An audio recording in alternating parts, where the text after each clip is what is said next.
नमस्कार, हमारा नाम है समरीन और आपने देखना शुरू कर दिया है लाइव सिटीज। देखिए, वीआईपी सुप्रीमो मुकेश सहनी की एंट्री महागठबंधन में हो चुकी है और आपको मालूम है कि मुकेश सहनी के खाते में 3 सीटें भी आई हैं। लेकिन बड़ा सवाल अब भी यही उठ रहा है कि मुकेश सहनी के आने से महागठबंधन को फायदा होगा या फिर नहीं। तो आज हम इन्हीं तमाम मुद्दों पर सीधे ही बातचीत करेंगे वीआईपी के नेता मधुकर जी से। तो सबसे पहले लाइव सिटीज के न्यूज रूम में बहुत बहुत स्वागत है आपका। सबको, सभी दर्शकों को नमस्कार है जी। मधुकर जी, सबसे पहले तो हम आपसे जानना चाहेंगे कि 3 सीटें आपके खाते में आई हैं और लगातार 2 सीटों का पत्ता तो आपने खोल दिया है, लेकिन एक सीट मोतिहारी की सीट अब भी बची हुई है। क्या हुआ, पहलवान मिल नहीं रहे या फिर तलाश किसकी कर रहे हैं? पहलवान मिल चुका है।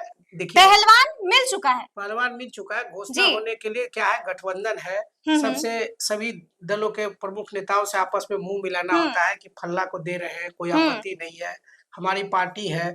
सबसे सामंजस्य बैठाना पड़ता है, क्योंकि देखिए राजनीतिक दल है और राजनीतिक दलों का गठबंधन है, तो सामंजस्य सब चीज फाइनल है। मंत्री जी ने फाइनल कर रखा है, राष्ट्रीय प्रमुख साहब ने, पार्टी प्रमुख साहब ने, और वहाँ सब चीज ओके होके आज आपके इंटरव्यू होने से पहले या तो घोषणा हो जाएगा, अच्छा, या तो हो गया होगा। नहीं, अब तक तो हुआ नहीं है, क्योंकि हम लोग भी लगातार सोशल मीडिया पर जो है नजर बनाए हुए हैं। अब तक घोषणा नहीं हुई है। पेंच तो कहीं नहीं ना फंस रहा है, कहीं ऐसा तो नहीं है कि लड़ाकू ही नहीं मिल रहा है वीआईपी को। देखिए, पूरे बिहार में जितना दल है ना, सब आरजेडीएक्स के आयातित नेता है।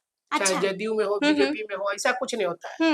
आप 2014 में देखे, बीजेपी को कैंडिडेट नहीं था, सब विधायक को टिकट दिया। तो ऐसा थोड़ा है कि उसका विधायक नहीं जीता। कैंडिडेट नहीं, सिंबल पार्टी चुनाव लड़ता है। चुनाव जो है ना, लोकसभा का चुनाव देश का चुनाव है, बिल्कुल, वहाँ व्यक्ति का चुनाव नहीं होता है, सांसद का चुनाव होता है। वो सिंबल लड़ता है, पार्टी का जिसको सिंबल मिलेगा वही नेता होगा। हाँ, तो लड़ाकू मिल गया है, सब मिल गया, लड़ाकू मिल गया है। आज ऐलान हो जाएगा, एकदम हो जाएगा। चलिए ठीक है। मतलब मधुकर जी जो डायरेक्टर साहब है, उस चाय में उसका नाम का घोषणा कर। चलिए, बड़ी बात कह रहे हैं कि आज ऐलान हो जाएगा और कल आपको पता भी चल जाएगा। एकदम कल डेफिनेटली आपको पता चल जाएगा। लेकिन मधुकर जी, जो समझ में नहीं आ रहा है वो ये समझ में नहीं आ रहा है कि मुकेश सहनी खुद को सन ऑफ मल्लाह बताते हैं, लेकिन बताइए ना कि वजह क्या है, एक भी निषाद को टिकट क्यों नहीं मिला है? देखिए, इस बात को आपको ध्यान से कुछ चीजों को आकलन करना होगा, समझना होगा, क्योंकि हम गठबंधन में लेट से आए।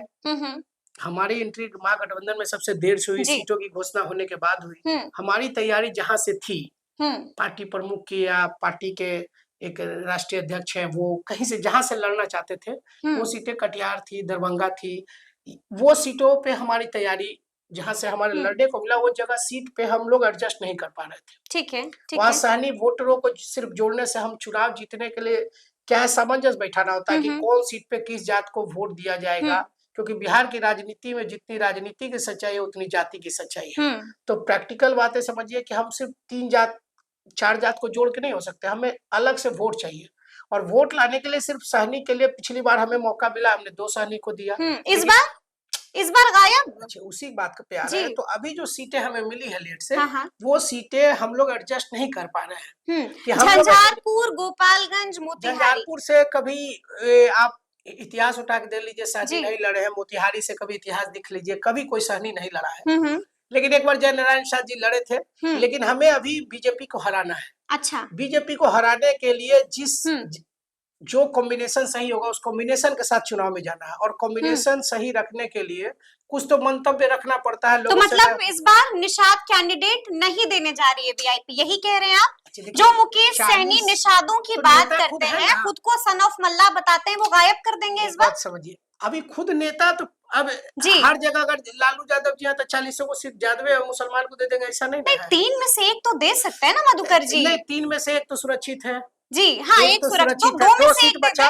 2 सीट में जिस व्यक्ति का अगर मान लीजिए हम लोग चुनाव सिर्फ नाम के लिए दे देना है, तो अभी कैंसिल करके दे देते हैं, वो बहुत बड़ा इशू तो है नहीं। अच्छा, लेकिन चुनाव लड़ने वाला कोई लड़ाका भी तो चाहिए। मतलब लड़ाका निषाद में नहीं मिल रहा है वीआईपी को, पार्टिकुलर क्षेत्र में नहीं है अभी। पार्टिकुलर जैसे हमें दरभंगा मिलता तो शायद माननीय प्रमुख पार्टी प्रमुख ही लड़ते, जी जी जी लेकिन जी वो दरभंगा नहीं मिला, कटिहार भी हम लोग अच्छा, चाह मतलब रहे थे। एक और बड़ा खुलासा लाइव सिटीज पर अभी अभी मधुकर जी ने कर दिया और साफ कह दिया कि अगर दरभंगा मिलता तो मुकेश सहनी स्वयं लड़ते। क्या लड़ सकते इसी थे। बात की टीस थी क्या जो कह दिया कि लोकसभा चुनाव नहीं लड़ेंगे नहीं नहीं मुकेश नहीं नहीं, सहनी देखिए ने? आप फिर गलत समझते हैं। जी वहां पे जब गठबंधन हुआ तो वो लोग समझे आपस, जरूरी नहीं कि राष्ट्रीय अध्यक्ष ही रहते, उन पार्टी से उनके नहीं, अभी अभी परिवार आपने से कोई कहा। व्यक्ति लड़ सकता था। जी इसमें जी जी ऐसा नहीं है कि कोई नहीं लड़ना, एकदम हाँ डिटरमाइन थे कि लड़ेंगे ही नहीं। अच्छा लेकिन प्रैक्टिकली इस बात को समझिए कि जब वहां पे गठबंधन हुआ, लेट हुआ, हम्म पार्टी के बड़े नेता है तो उनको हर जगह प्रचार भी करने के लिए ले जा रही है पार्टी, आप देख रहे हैं। जी जी जी जी जी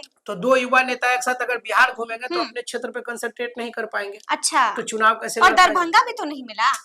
दरभंगा नहीं जी मिला, उससे भी एक रीजन वो भी हो एक सकता है रीजन वो भी कि है। दरभंगा नहीं जी मिलता तो किसी सहनी को ही हम लोग तैयारी करके रखे थे कि हम्म। दरभंगा या कटिहार पे पहले से पार्टी हम्म एक प्लान में थी कि अगर महागठबंधन में जाएंगे तो हम यहाँ से लड़ेंगे, लड़ेंगे जी, या पार्टी का कोई भी अन्य साथी जैसे या खुद मुकेश सहनी मुकेश चुनावी सहनी जी मैदान में लड़ते उतरते या दरभंगा से। जी वाइफ लड़ती या भाई लड़ता, कोई लड़ता, सहनी में से कोई एक परिवार में से या पार्टी का कोई कार्यकर्ता जो काम कर रहा था वो लड़ सकता। मुकेश सहनी की पत्नी भी लड़ सकती थी।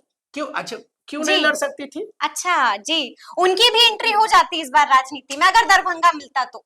अब ये देखिए, अब हम इसके जी लिए आपको इंजेक्शन करना आपका काम है, नहीं, मेरा काम आपने जो अरे बताया बस लड़ने मैंने के सवाल लिए देखिए पूछा। हम उसी बात पे आ रहे हैं कि देखिए लड़ने को तो लड़ ही सकते थे, अगर हम्म। वैसा हमारा जिस जगह से अभी आप मेरे से अगर इंटरव्यू लेने आए तो मेरे लिए पूछे होंगे, जानकारी लिए होंगे, तब ना आप सवाल पूछ रहे हैं। जी तो ऐसे चुनाव है, देश का चुनाव है, तैयारी तो करना पड़ता है ना पहले से। अच्छा तैयारी नहीं था, इसलिए सहनी हाँ को, सहनी जी सहनी के एक सर्वोच्च नेता है, सर्वमान्य नेता है। सहनी के आरक्षण के लिए बीजेपी को अभी एक सीट दे रहा था, बिहार में मंत्री पद दे रहा था, सब कुर्बान कर लिए, कुर्बान किए ना। अपने बनना होता तो कहीं भी बन जाते। अच्छा ये आपको भी पता है, आप जैसे अभी आप कहें कि मीडिया में हम लोग सोशल मीडिया में है तो सब चीज बिल्कुल लगातार आपको भी पता होगा कि देखते एनडीए इनको बिहार सरकार में मंत्री भी दे रहा था, जी जी जी लोकसभा की सीटें। अच्छा, सब पर आएंगे मधुकर जी, हाँ। उस पर भी आएंगे हम लोग, लेकिन ये बताइए कि गुलाब यादव को आश्वासन तो मिल गया था, फिर धोखा दे दिया। आप अभी सन ऑफ मल्ला ने धोखा दे दिया गुलाब यादव को, ये क्या माजरा है? ये आपका व्यक्तिगत राय है। अच्छा नहीं, लगातार गुलाब यादव ने कहा गुलाब है। यादव, जी देखिए एक बात सुनिए,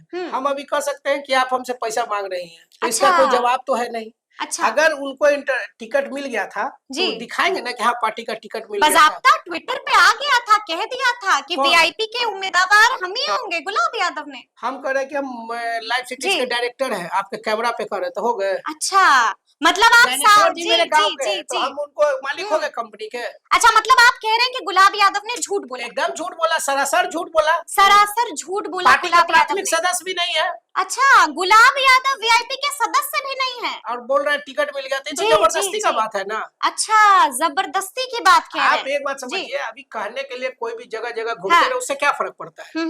हैं?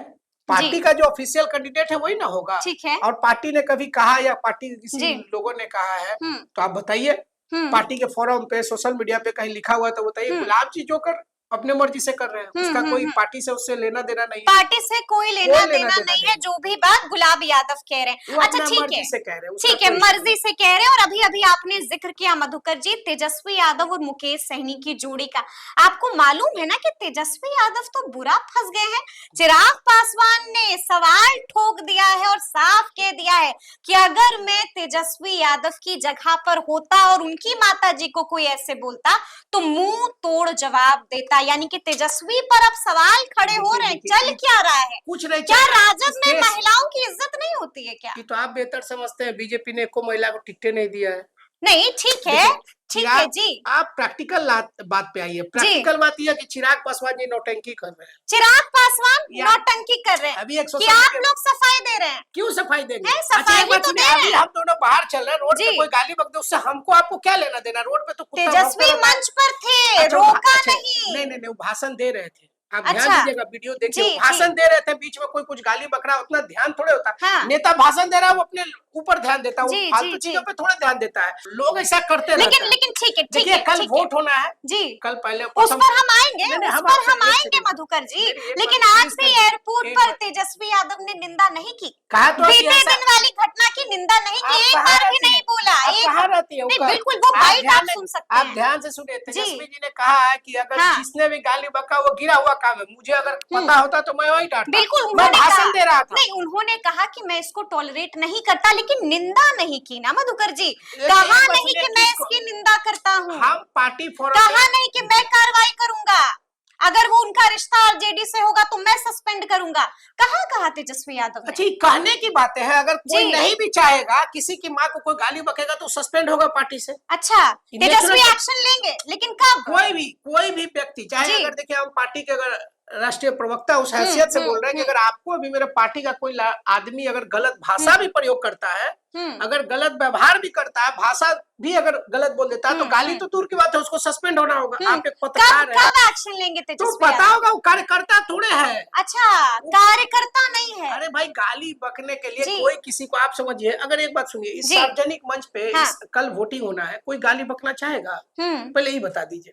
वो लड़का होता है, पागल होता है, मेंटल। अभी कल आप रामनवमी में हम जा रहे थे, ठीक, अपने घर से निकले, तो रास्ते में गाड़ी पीट रहा था चार लड़का, चश्मा लगा के, दारू पी के। तो बताइए, रामनवमी था कल है, तो उसको रामनवमी वाला भगवान कहे कि जाके तुम दरवाजा पीटो सबके गाड़ी का। अच्छा, तो लोग ऐसा बेवकूफ पागल होता है, जो किया वो गलत किया, जो किया वो गलत किया, नहीं करना चाहिए किसी था। की माँ को जी, गाली जी, बकना जी। किसे है? लेकिन चिराग पासवान जी अभी जो कर रहे हैं ना, वो राजनीतिक फायदा उठाने की कोशिश, राजनीतिक फायदा उठाने की एकदम कोशिश कर रहे हैं। अच्छा, आप ये बताइए कि आपको मालूम है ना कि 19 तारीख को पहला मतदान होना है, क्या लग रहा है मधुकर जी? देखिए, महागठबंधन हर जगह। अब तो मुकेश सैनी भी साथ में है, फायदा होगा। आपको जमीन पे पता चल रहा होगा, किसी से आप पूछिए। बताइए, हम लोग तो लगातार फील्ड में है। फील्ड में है, तो आपका आकलन क्या कह रहा है? अभी देखिए, अब आपको पहले ही फेज में जब वोटिंग होगा ना, तो रिजल्ट बाद में निकलता है, लेकिन पत्रकार लोगों को पता चल जाता है कौन मोहल्ले से वोट पड़ा, कौन मोहल्ले से नहीं पड़ा। उससे आपको एहसास हो जाएगा कि सहनी, बीन बेलदार, नोनिया जितना भी जाती है, ये लोग को नहीं भूलना चाहिए कि चिराग पासवान जो ऐसा आदमी है कि सिर्फ 2020 के चुनाव में बीजेपी के हनुमान बन के सबके खिलाफ कैंडिडेट खड़ा किए थे। हर नोनिया, बीन बेलदार जो आदमी है, वो वोट करने से पहले इस बात का ख्याल रखेगा कि मुकेश सहनी जी के खिलाफ भी ऐसा कैंडिडेट दिया था जिसको 4000 वोट आया, सिर्फ हराने के लिए खड़ा किया था। जमानत बचाने का हैसियत नहीं है, अच्छा, लेकिन खड़ा कराया था। जबकि जब इनके पिताजी गुजर गए थे, तो इनके घर कौन कौन नेता गए कि नहीं गए, हम उस पर कॉमेंट करेंगे तो पूरा मान जाएंगे लोजपा के लोग। लेकिन मुकेश सहनी जी उस समय भी मतलब एनडीए में होते हुए भी उनके घर गए थे, उनसे मिले थे, कोई लेकिन चिराग पासवान जी वहां भी निंदनीय कार्य किए कि जो एक युवा साथी है, चुनाव लड़ रहा है, उसको हराने के लिए एक ऐसा कैंडिडेट जिसको 4000 वोट आया, 5000 वोट आया, उसको खड़ा किया। सब ठीक है, चिराग पासवान ने जो किया, हम ये जानना चाह रहे हैं कि 19 तारीख। एक बात सुनिए, उसी बात को बोल रहे हैं कि वो नौटंकी कर रहे हैं। वो आज जो गाली को इतना मुद्दा उठा रहे हैं, कोई भी नेता कभी चाहेगा कि मेरे कलीग के माँ को कोई गाली बके। ठीक है, लेकिन अब हम आपसे ये पूछ रहे हैं कि 19 तारीख को पहला मतदान होना है मधुकर जी, दिल तो धड़क रहा होगा, डर तो लग रहा होगा। देखिए, हम जीरो से हीरो की ओर हैं। अरे हम तो है ही नहीं है, मेरे पास तो महागठबंधन के पास कोई सीट है नहीं। हमको जो मिलेगा, एक सीट है कांग्रेस के खाते में 2019 में, 40 में 39 मिला, तो बीजेपी बिहार को क्या दिया, तो बिहार वासी जाने। वोट देने से पहले बिहार के हर वासी सोचे क्या करना नहीं करना, वो बिहार वासी हर कोई देखे कि बीजेपी को 39 सीट दिया, तो 500 का सिलेंडर 1200 में हो गया। अब 39 के कितना देना है कि 4000 कर दे बीजेपी। सिलेंडर का दाम, गैस का दाम, पेट्रोल का दाम, वो सब। मुकेश सैनी आ गए हैं, फायदा मिलेगा। मेरा आखिरी सवाल है, 5000% फायदा मिलेगा। और कल आपके ग्राउंड रिपोर्ट, जीरो रिपोर्ट से अपने हर जगह, चारों जगह से पता करा लीजिए कि नोनिया, बीन बेलदार के लोगों ने वोट दिया कि नहीं दिया। बिल्कुल, मतलब 19 तारीख को जब मतगणना होगी, तो कह रहे हैं आप कि पता करवा लीजिए कि आखिर स्थिति एकदम किसके पक्ष में रही है। तो चलिए, अब देखना होगा कि आगे आगे क्या कुछ होता है। आपने सुना कि वीआईपी नेता मधुकर जी ने बड़े बड़े खुलासे किए और खूब सारे तंज भी कस डाले हैं। तो ये पूरी बातचीत आपको कैसी लगी है, कमेंट करके हमें जरूर बताइएगा। तो ऐसे तमाम अपडेट्स के लिए ऐसे ही हमारे साथ बने रहिएगा और देखते रहिएगा लाइव सिटीज। बहुत